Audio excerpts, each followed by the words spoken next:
So I just want you to imagine with me for a couple of minutes what could have happened if you have felt welcomed, really genuinely welcomed, when you told someone that you'd started your period.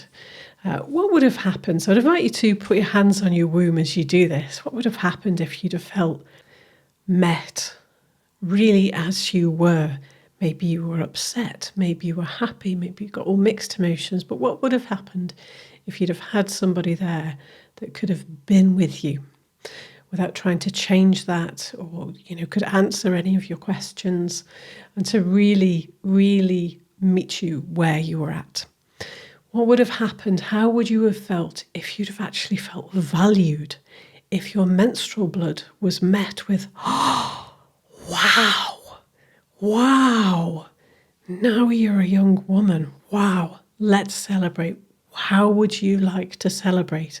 What would you like to do? And how would you have felt if you had been honoured at that stage for your cyclical nature, for your intuition? And maybe this would be stretching it with teenage girls a little bit, but ability to birth consciousness. So, we all experience things in different ways. I'm not suggesting that modern teenage girls would want smudging and a conch blowing and some sort of new age ceremony, because really most don't. They want to celebrate with their friends. They want a new dress. They want to do stuff. But, really what's most important is the teenage girls. As teenage girls, we want attachment, we want attunement, we want to know we've got somebody there that knows what they're doing and can guide us with the space for us to discover ourselves as well. So I would ask you to really ask your womb and dig deep now and imagine, how would your relationship with your menstrual cycle have been different if you'd have had that experience? What would you have done? Which direction would your life have gone? Would that have taken your life in a different direction? Or your internal world, would you have come into the world and come out the world in a different way? So yeah, it's so important, this, that I think it should be in every school, in every culture, because when we don't have this, that part of us does not feel welcome in the world. We effectively, generally, and this is a really subtle run-in, it's really a crucial point where we start to feel we are of less value. And that's really important that we catch this point in our lives, this part of ourselves, and recalibrate it, because it's causing us distress.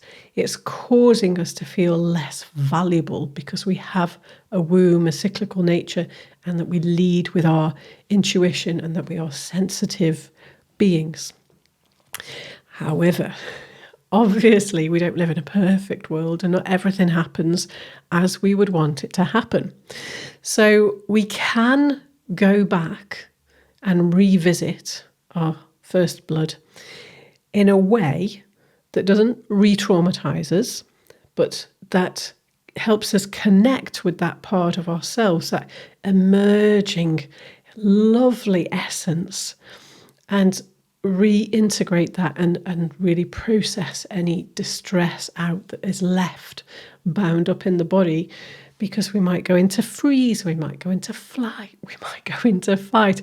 It's a shock. It's real shock when we are not welcomed and valued for what the function of our body and our psyche does for our very nature.